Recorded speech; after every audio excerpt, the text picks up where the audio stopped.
Well, he played in the NFL a long time, a 12-year career with the Pittsburgh Steelers. And let me tell you something. Mike Tomlin doesn't F around. If you can't play corner, you're off that team. Two-time Super Bowl champ. When he came in to the organization, I can remember Mark Madden writing an article. Terrible draft pick. 12 years later, a lot of money and 2 rings. Do you remember when you joined the Steelers and got some heat for the pick? I put Mark Madden, and I hate saying his name because I don't like giving him no props, but I put that on my refrigerator. And like you said, 12 years later, 3 different contracts, 2 Super Bowls. So I had to laugh. It's interesting with this Steeler team. I have so much respect for the Rooneys and Tomlin and Kevin Colbert, but I have said I think this is the worst offensive line they've had in years. You cannot ask an old quarterback to throw 58 times. I don't love this team, Ike. I just don't love this Steeler team. I don't remember a year I came in with less confidence. How do you view them this year? Baltimore and Cleveland have stacked rosters, man. So I like this team if they passing. I love this team if they running. Because by the end of the day, what does Baltimore and the Cleveland Browns have to offer? What's their personality? It's the running game. And we all saw what Cleveland did going into Pittsburgh, and their head coach wasn't even present for the game.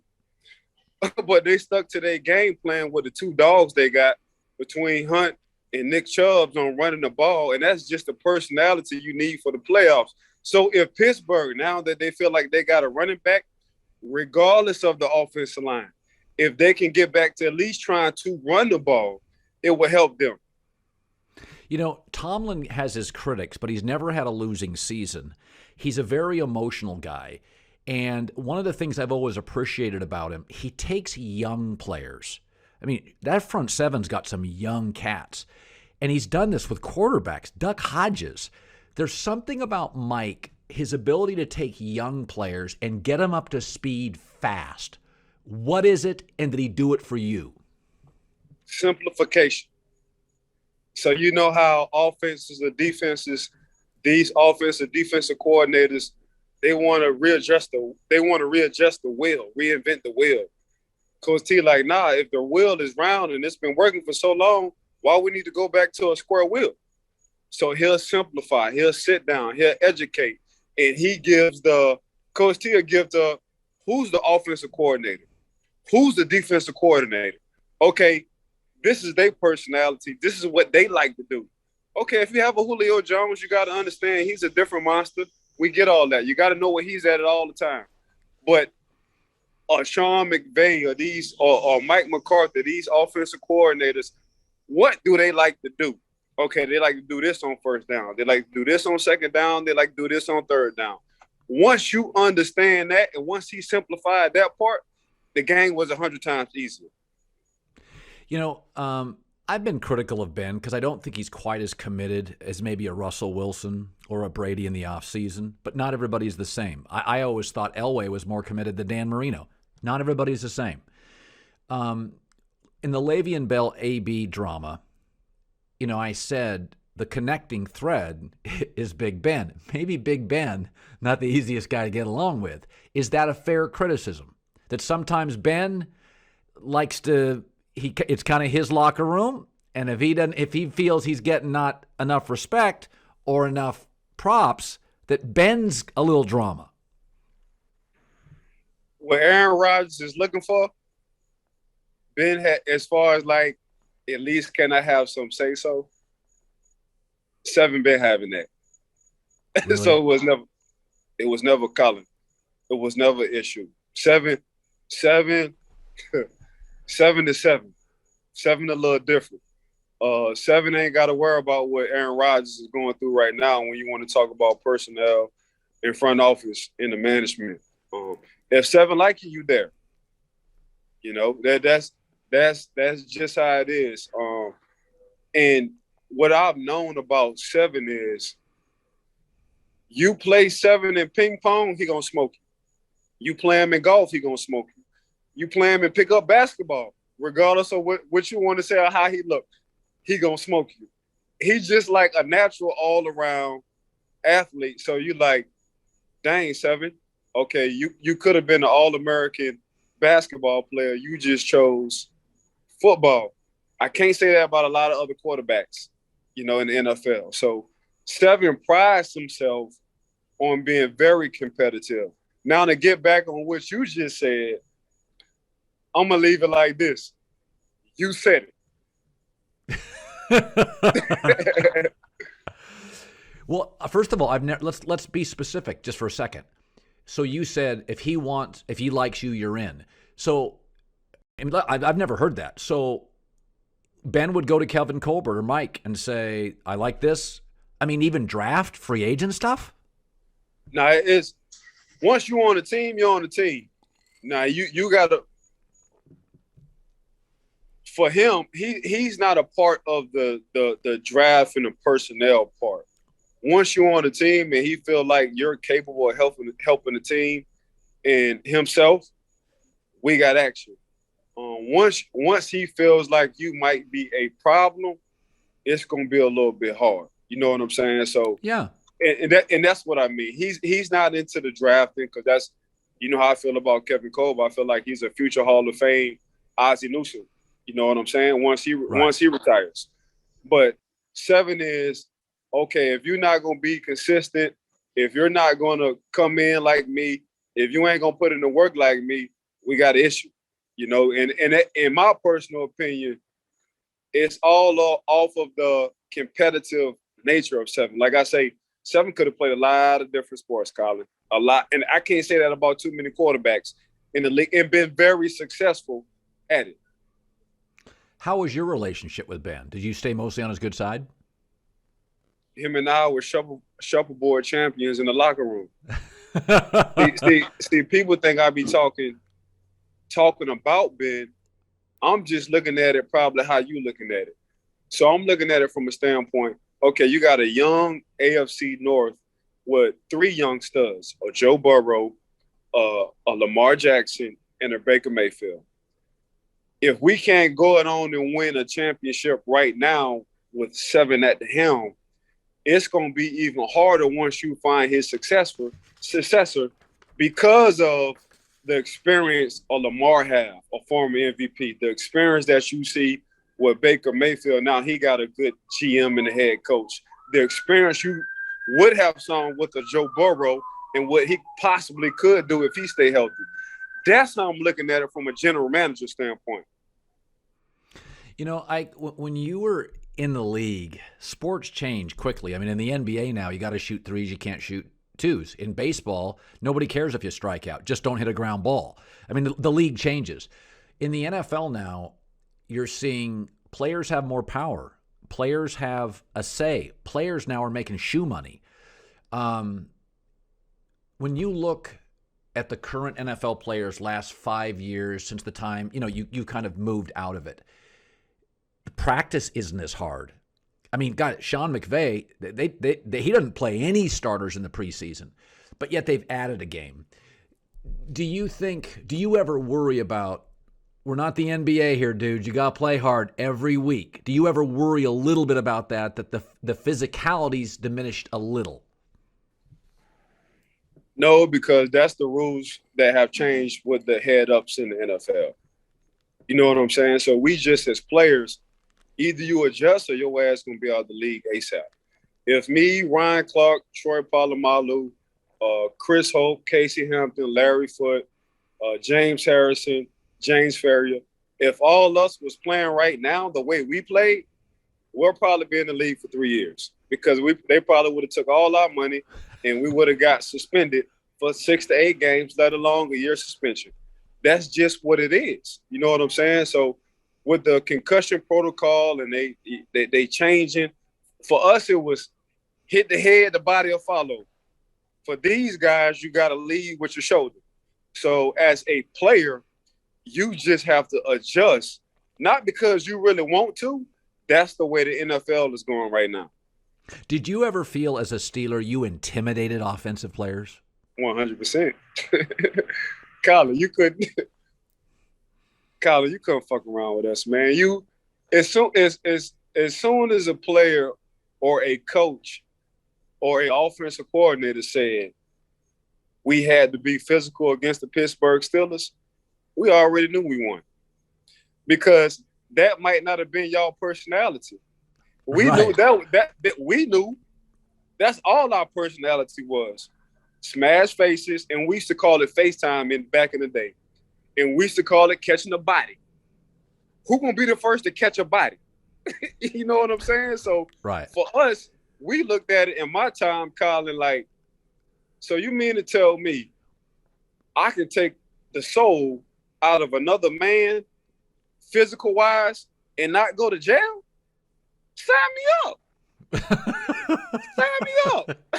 So that's exactly what our personality was, but then we got it off of the greats, the 70s Steelers, the Mean Joe Green when he was in the front office, and he used to tell us stories.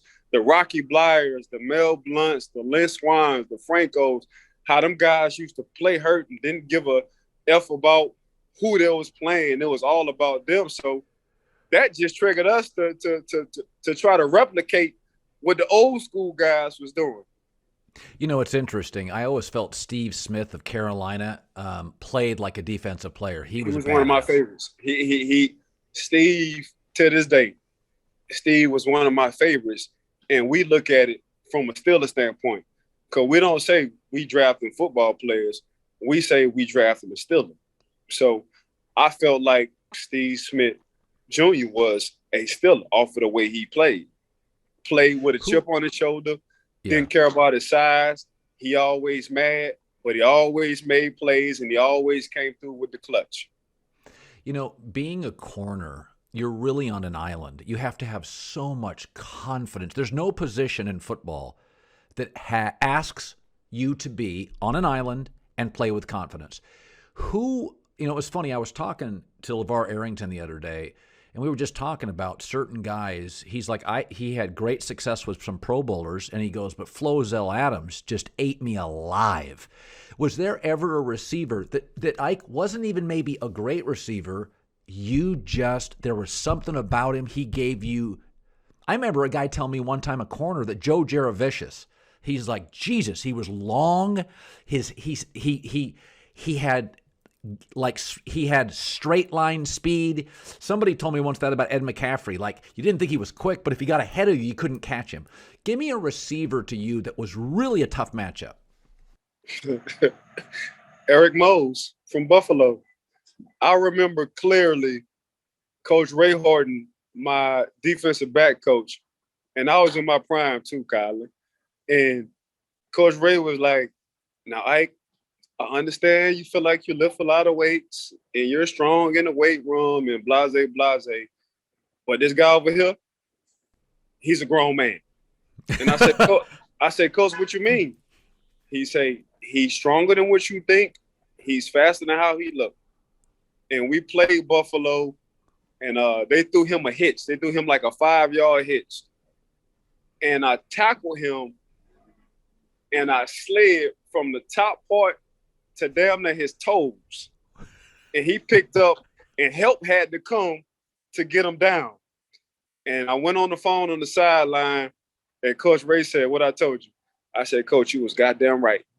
I said, I'm going to need help every time trying to tackle this dude. He just had that old grandpa-ass strength. Yes. That's what, you know when you shake somebody's hand and he damn near break all your knuckles without even trying, he just that strong. That was Eric Mose. Yeah, Adrian Peterson, if you've ever shaken his hand. Adrian Peterson, there's a reason he's a running back playing 20 years. He is a frickin' he's a castle. Like, it's just brick on brick on brick. AP just won big muscle. Like, AP is not a big guy. Like, he's a tall, slender guy, but he got a Bruce Lee ass body. Everything on him is just, tough like steel. That's AP. It's interesting. The Steeler-Ravens rivalry, to me, I grew up on the West Coast, but I always felt it was different. Like, I thought that when it was Manning against Brady, it felt like finesse football. Not that the guys weren't tough, but it was almost like a chess match. But when the Ravens faced the Steelers, it just felt like the octagon. It was just badass football. Take me to one or two of those games. And, I mean, how intense was it? My mom taught me and my family taught me never to hate anything. Being a Pittsburgh Steeler, you was taught to hate the Ravens. Being a Raven, you was taught to hate the Pittsburgh Steelers. And the reason why, because we had the same blueprint. Colin, if you just look at the draft picks, the guys who are going to go to the Hall of Fame or have gone to the Hall of Fame off the Ravens defenses, off the Ravens, you're going to probably say defense. And you're going to say the same thing for the Pittsburgh Steelers. So it's the drafting guys who just want to smash faces. It's the same blueprint. We just want guys who love football, really don't care about their family. They just want to knock a grown man over. You know what I'm saying? So we're going to have a smash mouth defense. We're going to have a mean offensive line, and our running backs really don't care who you are. They want to run through your soul. So at the time, we had the Jerome Bettises. We acquired a young Deuce Staley coming from Philly. Like, we had some damn dogs in the backfield, you know? Right. And they had the Willis McGahee here at one time, and we all know what he did at Miami. And a young Ray Rice, and before Ray Rice got in trouble, he got it. We all saw what the hell he was on his way, you know. But it was just a blueprint of two franchises understanding what it was to win championship in the league at that time. Do you miss football? Are you glad you got out of it? You don't? 12 years enough? Now, I miss my teammates. I miss the camaraderie. I miss the memories. I miss the laughing. I miss the brotherhood. But other than football, like the sport, I don't miss football at all, because I felt like I gave football my everything. You know, and I tell people all the time, and Coach Tomlin and GM Kevin Colbert, they'll tell you straight up, I retired on the field. So I broke my arm. I came back a little bit earlier. AJ Green, who I usually shut down, but he wound up beating me on a post, and I wasn't mad, Colin. I wasn't mad at all. And that's when I said, oh, I'm no good to this organization, the coaching staff, and these teammates of mine, because I'm not pissed off anymore. So I told Coach T, I said, Coach, don't put me back in. He was like, what you talking about? I said, Coach, I'm not mad. I'm not mad anymore. Football doesn't mean nothing to me at this point in my life. I called my financial advisor after the game, told him, was I straight? He said, you straight. And I retired that year. Now, we did work out a situation to where if Coach really needed me, I would play and come back. But I was at a point in my life where when I was hurt, I felt better and felt more appreciated helping the young guys, preparing them to get ready for the next game. That's where I was at with it. But I didn't know that until I got beat. And once AJ beat me, I was like, it's time to go, because I'm not mad no more. What do you make of the vaccines? Listen, I've said before, I don't love mandates. I did the vaccine. The company I'm at would prefer I do it. I would prefer people do it, because you may have a grandpa, a grandma that's overweight or sick. I do think there's personal freedoms, but the NFL's basically said, listen, we're not mandating it, but we're going to make it harder. Like, we're going to test you more, and if you get sick, you're going to be out longer. What do you make of and by the way, most players are, that's like 85, 90%. Right. Well, right. What about if a guy just doesn't want to do it? Maybe it's religion. Maybe he's afraid. What do you say to that guy?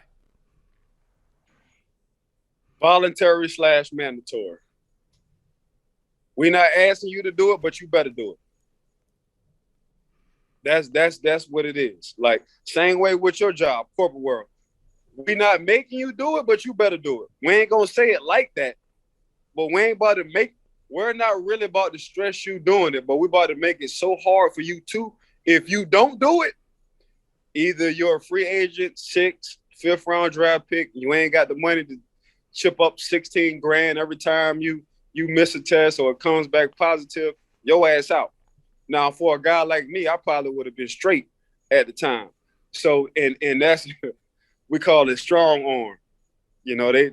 I feel like they getting strong arm. We gonna say publicly voluntary, but it's damn near mandatory. You need to do it. Right.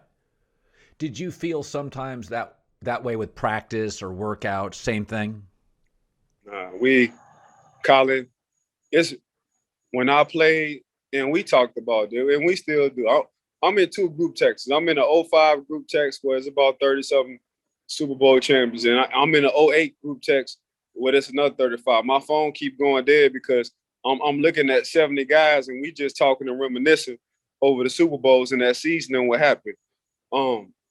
We never did want to leave each other, and I'm sure Troy will talk about this in his speech. Like it hurted me to give up a play and go back to that huddle and look them guys in the eye and be like, damn, I let y'all down. This generation, I don't know if they even care about that. I don't know if they even care about their brethren. They're messing up on the play or giving up a big play or not getting an interception. For them, you can be about your money. We understand. I'm cool with the money. I'm cool. And I want everybody to get their money. Get the money. If you can win Super Bowls, you're on a lifetime scholarship when it comes down to that city, because I'm still on a lifetime scholarship in Pittsburgh. But I feel like now the teams that are winning Super Bowls still got the old school ways. They still care about each other. You just saw it with Tom Brady. They see a Hall of Famer, a walking Hall of Famer, care this much about football, got all the money he needs, got a model as a wife, and he's still in year 20 at 44, 43 years old, still this passionate about football. That's how we was back in the day, Colin. Did you know the first time you faced Brady, he was great? Nah, but I don't know if you, and Larry Foote is the linebacker coach for the Tampa Bay Buccaneers. Yeah. Larry Foote he played ball at Michigan with Tom Brady. And he was the first to tell us. He said, look, Tom wasn't starting at Michigan, but Tom is one of us. And what he meant by one of the us was the guys. Tom is one of the guys, and Tom always came in to close games. If he ever start in the NFL, he won't look back. And I'll be damn it, Larry Foote wasn't lying at all. Yeah. You had some huge games with Brady. I mean, you were in big, close, competitive games. What was the secret to giving? Was there ever a secret with Tom? Man, Tom don't give a fuck. Tom called it Tom. Tom Chip is I'm a 6th round mother freaking draft pick. Y'all didn't like my size. You didn't like my combine. I'm about to smoke the NFL for as long as I can. That chip on the shoulder, Colin, is still there to this day. Because he wasn't entitled. Right. He wasn't coming from an air. He likes, and to this day, and coaches will tell you in Tampa, man, put me around the 53rd guy on the roster because him and I can relate. You get your 1st and 2nd round quarterbacks, maybe 3rd, and they get to start and have some kind of success. I don't know if they're going to go to the equipment manager and be like, man, put me in with the last guy on the roster because I can relate to him. You know what I'm saying? That's what makes Tom different. You know, Tom, and I talked about being competitive. Boy, you got to hear Tom Brady on the field, boy. Like what? Tom Brady he's very disrespectful. he in a manly way, in a competitive way. You know, not disrespectful as in being disrespectful to your family or anything else. I'm talking about that football competitiveness. Very disrespectful in a good way. So he'll talk in game. You know, they talk about Phillip Rivers. So he Phillip Rivers on steroids when it come down to the talking. Now Phillip don't curse. He don't say nothing too bad. You know, he'll tell you where you need to be before you're gonna be there. That's what Phillip Rivers is gonna tell you. Like, oh, you supposed to been blitzing in this gap. You like, God damn it. Like, how the hell he not supposed to be blitzing in this gap? I done blitzed in the wrong gap. Tom a little bit. Tom a little bit different. Tom a little bit different, Colin. That's great. Now, you got a cigar business. We got to give it a little props. You're going to send me a couple cigars. I'm a cigar smoker occasionally. What are your cigars called? So I'm under the line. It's called Howard G Cigars. My cigar is one of a kind, and I spell it kind of different. So if anybody want to go to my Twitter, which is Ike_swagging you, or you can go to my Instagram, which is one of a kind / Ike Taylor.